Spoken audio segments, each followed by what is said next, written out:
اس وقت میں موجود پاک ڈیفنس قومی موومنٹ کے مرکزی آفس میں، اور یہاں ہمارے خوش نصیبی کی ہماری ملاقات فاؤنڈر آف پاک ڈیفنس قومی موومنٹ ڈاکٹر شبیر احمد صاحب سے ہوئی، اور ہم نے ان سے ایک سوال کیا کہ سر اتنی سیاسی جماعتیں اور مذہبی جماعتیں اس وقت پاکستان میں بن چکی ہیں اور مزید ابھی بن رہی ہیں، تو سر آپ کے یہ اغراض و مقاصد کیا تھے یہ پاک ڈیفنس قومی موومنٹ بنانے کا، اور اس کا منشور کیا تھا؟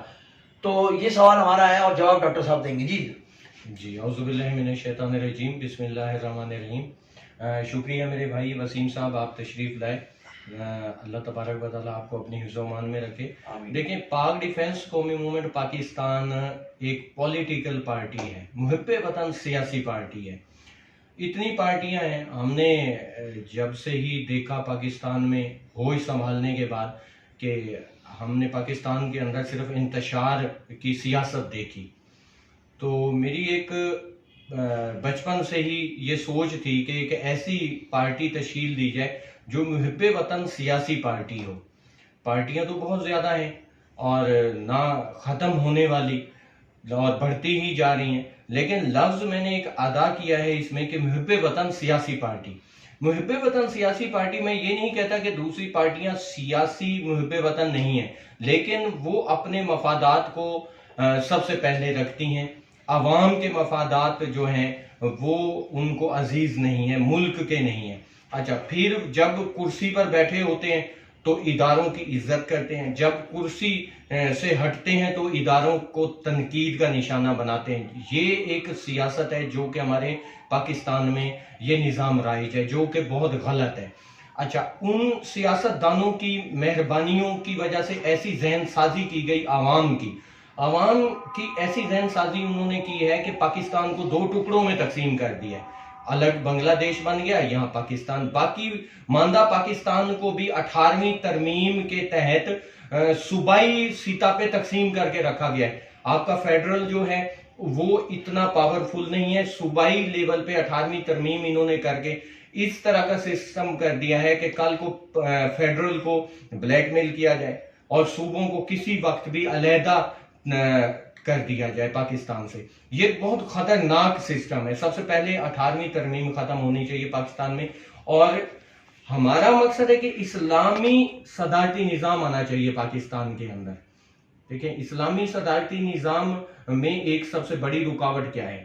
سب سے پہلے میں اب آپ کو بتاؤں کہ اگر ہم کسی سے بات کرتے ہیں نا کہ بھائی لوور طبقہ کیوں اس میں جو ہے کھیل رہے ہیں اس کے، اور لوگوں کے ہاتھوں میں کھلونے کیوں بنے ہوئے ہیں؟ اپنی پہچان کرو بھائی۔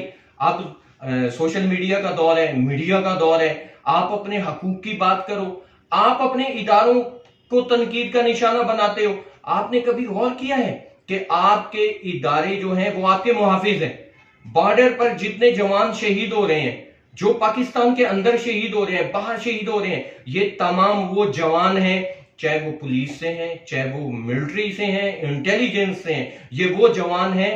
زیادہ تر میجورٹی ان کے اندر جو ہے وہ لوور طبقے سے یا مڈل طبقے سے گئے ہوئے ہیں۔ کبھی آپ نے کسی ہائر سوسائٹی کے بندے کو دیکھا ہے کہ وہ کبھی آپ کے ملک کے لیے، ملک کے دفاع کے لیے گن لے کے بارڈر پہ کسی کا بیٹا شہید ہوا ہو؟ جتنے سیاستدان ہیں ان میں سے کسی کا بیٹا، کسی کا بھائی کبھی آپ کو نظر آئے ہیں کہ وہ سیاست دان کا بیٹا جو ہے یا کسی بڑے عالم کا بیٹا وہ آپ کو جو ہے بارڈر پہ کھڑا ہوا نظر آئے؟ میرے بھائیوں، آپ میری بہنوں، ہم پاکستانی ہیں۔